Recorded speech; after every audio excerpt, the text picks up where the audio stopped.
Hello, my name is Joshua Dixon, and I am a special education teacher for the Northampton Public Schools, as well as an independent assistive technology consultant. Today, we're going to take a look at a variety of iOS apps available in the iTunes Store that feature word prediction. The purpose of today is to examine these apps in detail to determine which features each of the apps have in common, as well as those specialized features that differentiate one app from the next. According to federal law, assistive technology is any item, piece of equipment, software, or product system that is used to increase, maintain, or improve the functional capabilities of individuals with disabilities.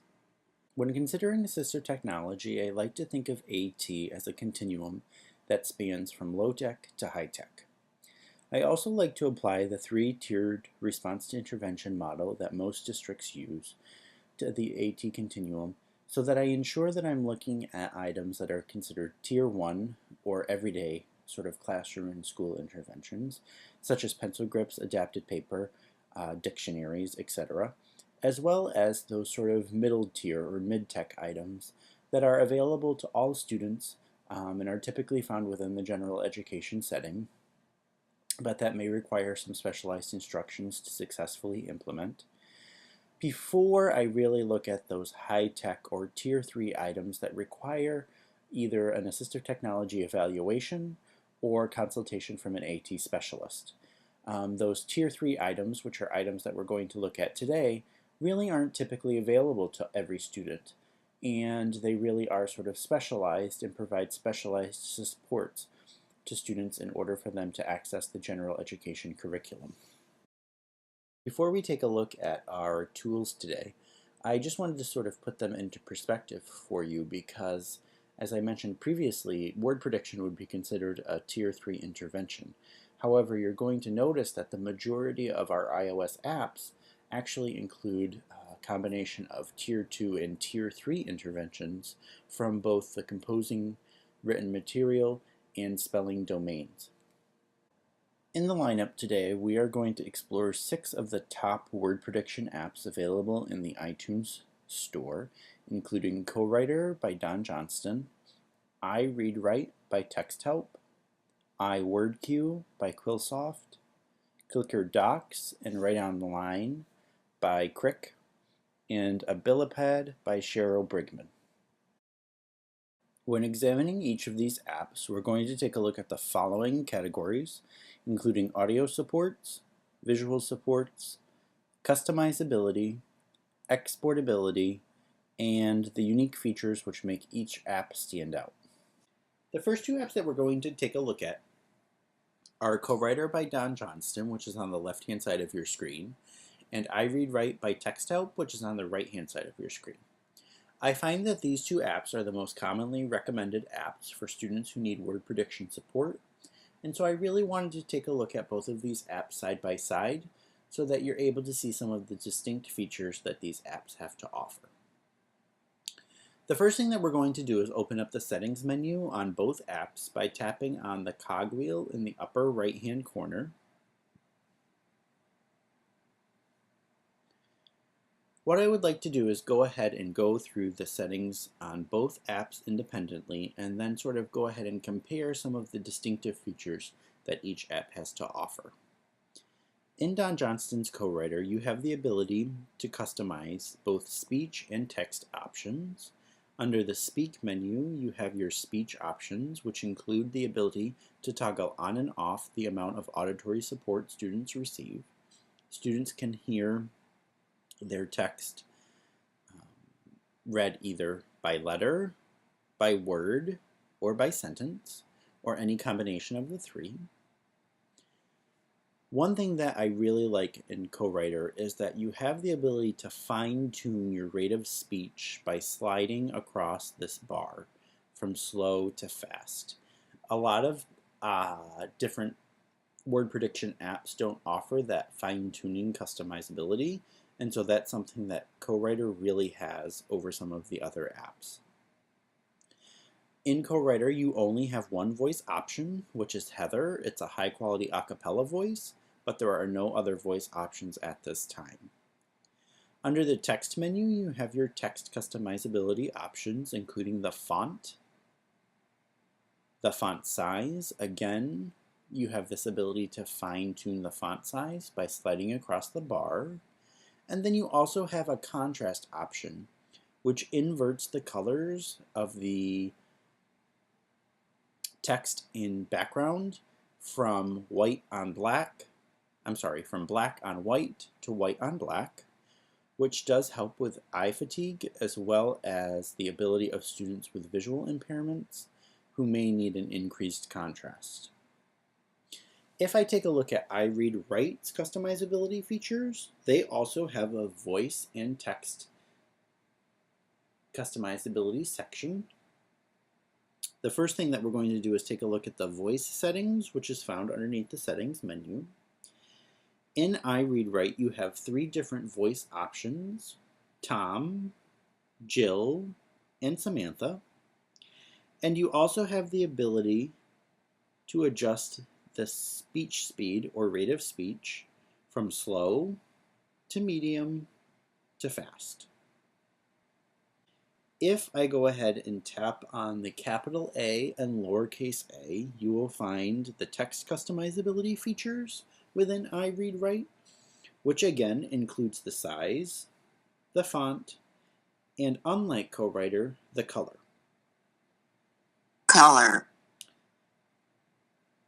You can adjust the color, the font color, to any color that you would like, including some sort of more outlandish colors, such as yellow. And I did choose a yellow font because now we're going to talk about sort of some of the side-by-side comparisons of CoWriter by Don Johnston and iRead-Write in terms of the customizability of their speech and text. So I'm actually going to go back into the settings menu by tapping on the cogwheel, and I'm going to scroll back down to the voice settings for just a minute. One of the unique distinct features is that iRead-Write has 3 voice options, whereas CoWriter only has 1. iRead-Write does not allow you to adjust letters, words, and settings. Those 3 customizability options that you have for auditory feedback in CoWriter are not currently available in iRead-Write by TextHelp. Interestingly, underneath the voice settings in iRead-Write, you do have the availability to customize the highlighting that occurs as your text is read aloud, which is not an option in CoWriter.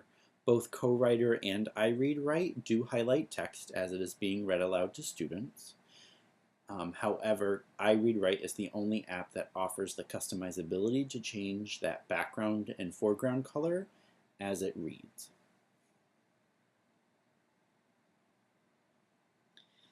Also, it's really nice that iRead-Write offers appearance settings, and appearance settings are similar to CoWriter's contrast settings. However, there are much more variability in the iRead-Write settings than in CoWriter. So I really like these options to be able to adjust the background. So for instance, I could select a dark blue color. And the reason that I do like this is because when you pair that with the font customizability, you really have, for students with cortical visual impairment or for students who require sort of a high contrast or who may have a reading disability such as dyslexia, it's really important that they have the ability to sort of adjust that view and have some of those customizability features. So if I typed in, "This is a test," you can see that on my document itself I have that customizability. You'll also notice that on the left hand side, which is where my word predictions come up, that also has that yellow font color, which is quite a challenging thing to see with a white background, which is why TextHelp offers the ability to adjust the background color of that as well. So if I adjust that now to black, and I did that just for demonstration purposes so that you can sort of see the contrast between the 2 windows, And if I was to type "this is a test" again, you'll notice that it's much easier for students to be able to see. The predictor options. Now that we've taken a look at the settings features of both apps, I want to point out some of the unique features that each apps have to offer. One of the best features of Don Johnston's CoWriter is the ability to use topic dictionaries to customize the predictability that students have for their prediction options. Topic dictionaries and predictor settings can be found underneath the two books located in the upper right-hand corner of the screen.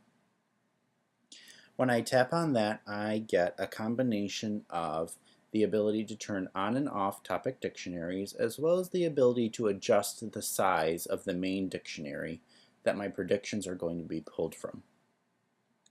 This is really important to note that you are able to adjust the size of your dictionary to turn off prediction, as well as to increase the prediction from your core vocabulary all the way up to over 40,000 words in your advanced dictionary. The ability to customize the size of your dictionary is not an option in iRead-Write.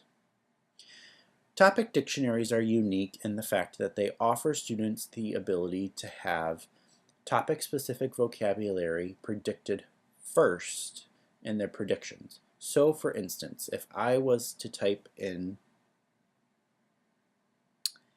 the topic Charlotte's Web, I could tap right here and type in CHAR, Charlotte's Web. It will come on underneath my topic dictionary. Then if I hit my X to go back to my document, and if I type in W I L, I'll see the word Wilbur as my second option for my predictor. If I take my finger and slide from left to right on the word, Wilbur, it will read aloud to me my prediction choice. If I tap it, Wilbur, it will put it into my document itself. For instance, if I was to type in the word Templeton, T-E-M, and Templeton automatically comes up as a word choice on the right-hand corner of my screen. Again, I can hear that read aloud. Templeton. Or I can tap it to insert. Templeton. If I go over to iRead-Write and try to type the same words, so I'm going to go ahead and delete all of my text in my window and type in W-I-L, you'll notice that I get a variety of different names, but I don't get my name Wilbur yet. If I type in a B, Wilbur does populate on the left-hand side, and I can double tap to insert that. Wilbur. Now, if I try the same thing with Templeton, so I'm going to do T-E-M, and Templeton is nowhere in my prediction list. So for students who really do need that support and topic support, the idea of a topic dictionary is very helpful for them because it means that they don't have to type in as many letters as they may have to in iRead-Write. Something else that's important to note is the method in which you hear your predictions read aloud and the method in which you insert your predictions into your document. In CoWriter, in order to hear your prediction read aloud, you have to swipe from left to right on top of the word. Has. In order to hear your prediction read aloud in iRead-Write, you have to tap on the word itself. Temptation. In order to insert your word into your document in CoWriter, you have to just simply tap on the word. Has. And in order to insert your word into your document in iRead-Write, you have to tap on the word a second time. Interestingly, if I needed to go ahead and tap on the word in iRead-Write and I didn't necessarily want to hear it read aloud, I can double tap on the word up and it will put it in, and then it does go ahead, just like CoWriter, and attempt to predict the next word that I'm going to write in my sentence. When you're looking at which option is better for students, it's important that you look at their physical abilities, because some students with physical disabilities or motor control may not have the ability to swipe from left to right on top of their prediction in order to hear it read aloud. One of the other customizability options that I want to point out in iRead-Write that is not available in CoWriter is the ability to adjust the size of the predictions in the prediction window. If you tap on the capital A and lowercase a, which is your font settings in iRead-Write, you are able to increase the suggestion size as large as a student may need. And I think that this is a really important distinction between the two apps, because that is not an option in CoWriter. If I go into the settings in CoWriter and I adjust to the size of my font, and I go back to my document window, the size of my predictions has not increased. And so for students with visual difficulties, that is something that I think is important to note. Although if they're listening to the words read aloud, that may not be something that they find challenging. Because CoWriter by Don Johnston and iRead-Write by TextHelp are two of the most recommended apps for students who require word prediction support, I wanted to be able to provide a more in-depth video tutorial that compared the features available in each app. For the remainder of the apps in this investigation, including iWordQ, Clicker Docs, Write Online, and Abilipad, I have summarized the features and distinctive features in a feature match chart that can be downloaded at the link at the end of this video. If you have any questions or concerns, or would like to see a video tutorial that compares any of the other apps described, please feel free to email me at the email address listed at the beginning of the video. Thank you so much.